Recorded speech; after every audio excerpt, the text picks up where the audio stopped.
So as you've seen from the title of this video, I'm just gonna go ahead and let you guys know some good places where you should be farming when it comes to gaining materials or most importantly decorations in this game, since decorations is the bread and butter when it comes to making a build. So instead of wasting your time, I'm just gonna get right into it. So as we know, Monster Hunter's been out for a while, so there's gonna be a lot of YouTube videos to look at. So I'm just going to tell you from my personal experience what I think the best way to do it is. Now, as you see, I'm MR 139. I'm not 999, but I did put a fair amount of hours into this game. So, based off my experience, some places where you should be farming from mid-game to late game is most definitely a decoration farm. So if you don't have Iceborne, a good place to farm decorations would be the Greatest Jaggerist quest. It's a 9-star high rank quest. So you want to do that. You won't get the bust and loot like Attack Joe 4, Expert Jewel 4, and things like that, but you will get some decorations if you don't have Iceborne. So if you don't have Iceborne, you can do that. There is a Lava Scythe one, but just for convenience, speed running, and an easier time, I would suggest just doing the Greatest Jaggerist quest, because you get essentially the same exact drop chances for jewels on both. So just farm out the Greatest Jaggerist quest in your event tab if you do not have Iceborne. But if you do have Iceborne, you want to do these other ones. You want to do the Wrath of Thunder Descents. So once you kill this Tempered Zenogre, you're going to get a lot of decorations, guaranteed decorations at the end of the hunt, maybe around like 5 to 8 decorations. And it could definitely give you some good stuff, and you most likely will get some trash stuff, but it's a farming method for decorations. This one is mainly geared towards mid-game, right? Because as you can see, you can do it at MR 24. And it's just a Tempered Zenogre, so yes, it might be a little bit hard for some, but he's not really too difficult.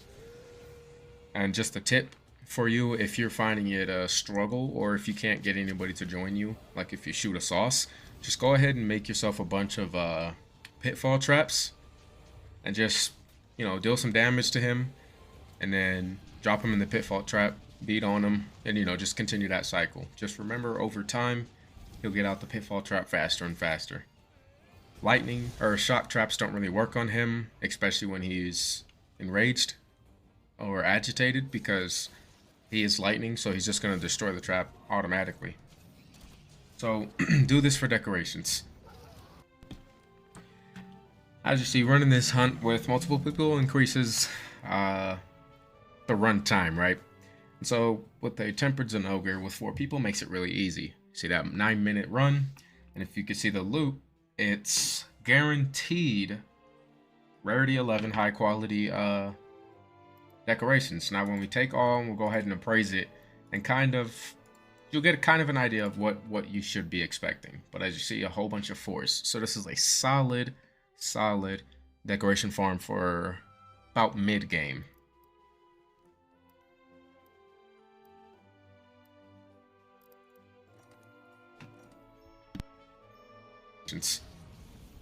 Now, let's say you're late game, right? You broke your MR 100 cap, you killed Rune and Gigante, and you know, now you're working on, you want to fight some of the stronger enemies in the game and farm, but you're running low on decorations. Go ahead and do this quest, Day of Ruin. Now you can do Day of Ruin, or you can do The Cold Never Bothered Me, but in my personal opinion, Lunastra is like way harder than Teostra, so I just recommend doing the Tempered Teostra, Day of Ruin. Now it's MR 100, so you gotta kill Ruin and Gigante, but if you're at that point, you're late game, so you want to start really optimizing builds here. So farm Teostra. Both of these quests will give you some high ranking decorations, but like I said, Teostra's easier and you can do it faster, so optimal farming would be Teostra. You get the same stuff from both of these quests though when it comes to decorations. It's guaranteed decorations, like 5 to 8 or something like that. Guaranteed after each hunt. So just go in here, shoot a sauce, or go in there with a friend or a full party and just handle this dude and just keep farming it. That'll be your best way to get decorations. So for this late gaming farming method, Tempered Teostra definitely takes a while to kill, although a lot longer than the other two that I showed previously, but the rewards are better. The chances of getting something good is a lot better, and also you can get the added bonus of getting Teostra gems if you want the weapon, or you can get a Elder Dragon gem, which is a pretty high valued item. So let's go ahead and look at the reward screen now. So just like the last one, you get some guaranteed rarity 11s, and you get some 9s and 10s right here. So let's go ahead and take all and appraise and see what we got. So we got some Slugger and Recovery. Nothing too crazy, but obviously keep farming this and you will get some pretty decent things. Like this Critical Eye one is pretty nice. I remember I ran this my very first time and got a Expert Jewel 4. So you get some pretty decent stuff in here. It does take a little bit longer than the last one. The last one was about roughly 10 minutes. This was 13 minutes. But if you play it more, play it a little better than I did, this is the easy speed run for you to get to your decorations. Now, another thing that I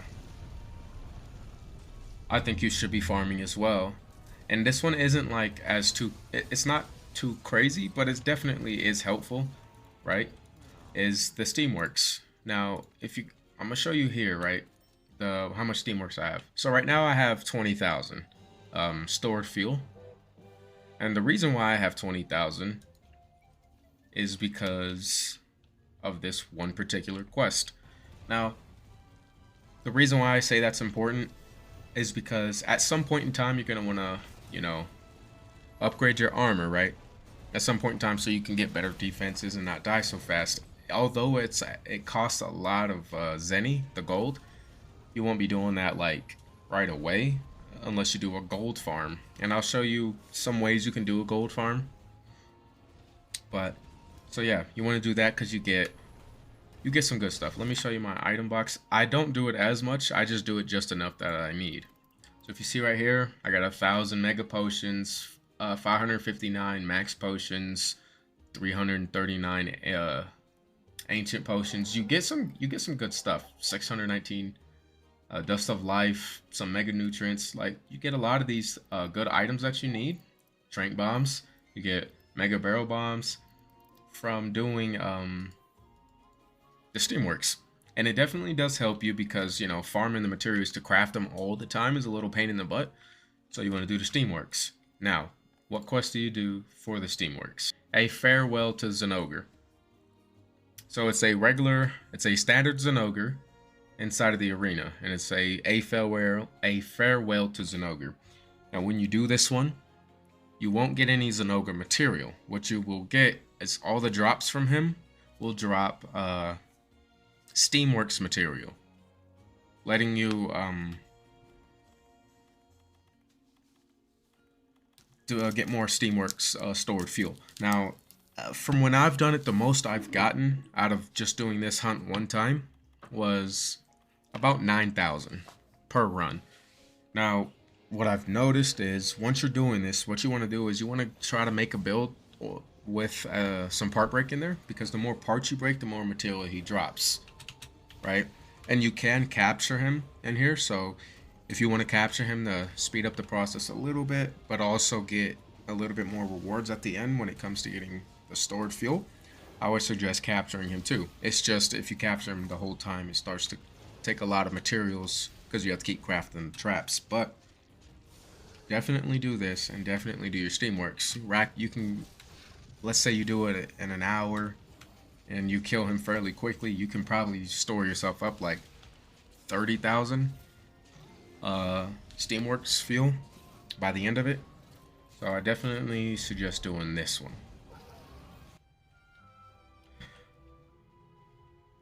Alright, so we just finished the hunt for the Steamworks materials in Ogre, and as you see, we captured him, which in turn will give us some more rewards. Now, like, I shot a sauce so we could speed up the process, but if you see here, we got a solid amount of coal ores, and some Zenogre tickets. So what we're going to do is take all of that, and we're going to go back to the Steamworks to see how much materials we got.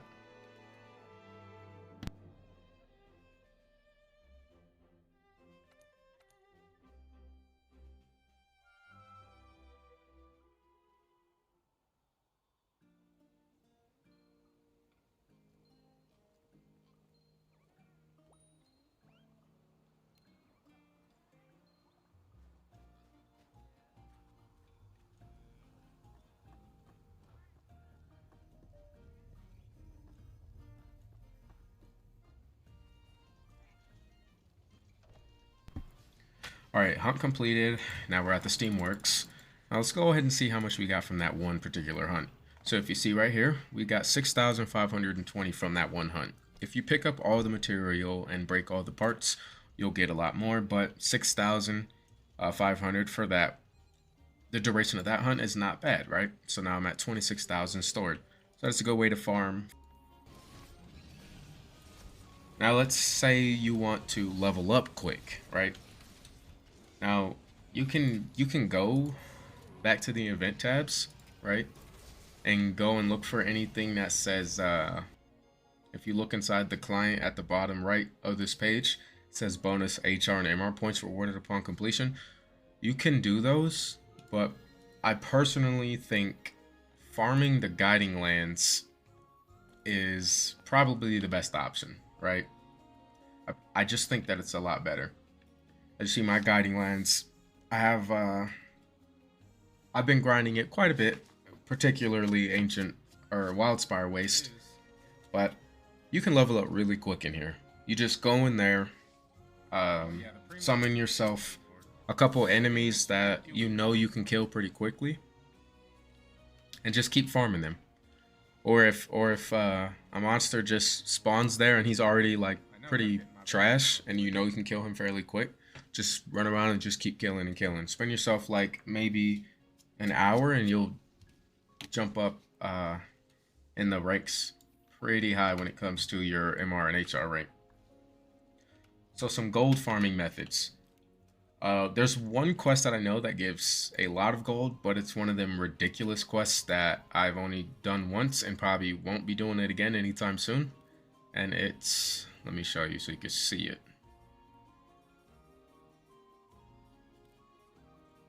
This guy right here. This Tempered Fierce Rajang. Now, it gives you 200,000 gold or zenny. But this is an insanely hard quest, so I wouldn't recommend doing that.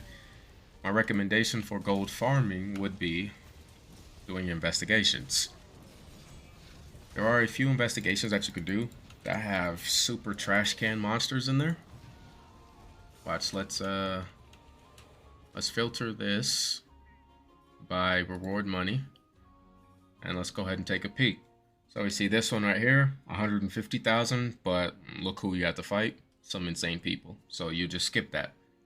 This one right here, 126,000. Now these people aren't too hard to fight, so you can run in there.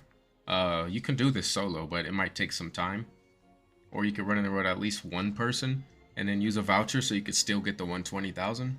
I wouldn't recommend when you're gold farming to do all this stuff with a full group of 4. I recommend 2 max and use a voucher, because the voucher multiplies your gold by 2. So if you do this solo, you'll get about 250,000. But if you do it with 2 people and you use a voucher, you're only going to get the 126,000. So look, when you come to your investigations, filter it by reward money and look to see what you can possibly do solo, right?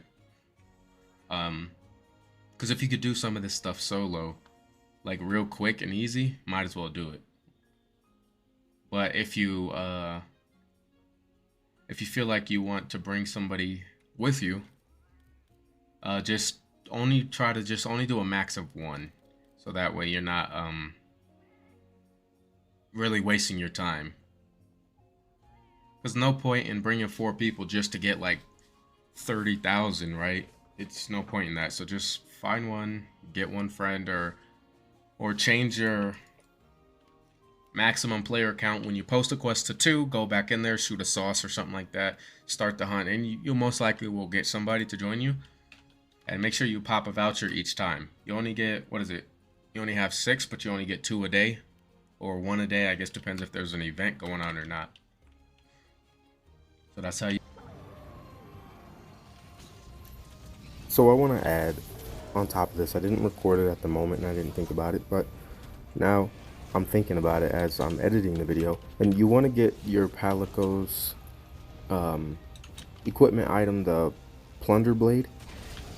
And once you get that plunder blade and you level it up to level 15, your Palico will jump and attach to the monster that you're fighting and start dabbing it up, and it'll start dropping gold items, and those gold items are trade-in items that you can sell. You can sell from anywhere up to, I think, 10,000 a piece, so it's not a whole lot, but it adds up really quick, especially if you're running like a max of 2 players. And if the other person that you're running with also has the Palico with the plunder blade, you get double the amount of drops for both of the Palicos doing its moves. So I would definitely recommend, if you're going to go for gold farming, go ahead and get yourself the plunder blade, level that thing up to 15, and take that with you every time you're farming for gold. Alright, so as you've seen from the loot pool, you get some pretty solid loot from the 3 that I did show you. Now, well, actually the 4, because I showed the guiding lands as well. Now, these are some simple farming methods you can do. Some of them are harder than the others, but that's why you can always use the SOS and get people to help you out. I would definitely recommend running the decorations ones due to the fact that making builds are heavily reliant on decorations. Anyways, if you guys enjoyed this video, if you learned something new, or if I just helped you remember something, go ahead and like, comment, and subscribe for me. It helps the channel, helps me grow, and keeps me motivated to make more content for you guys. Until next time.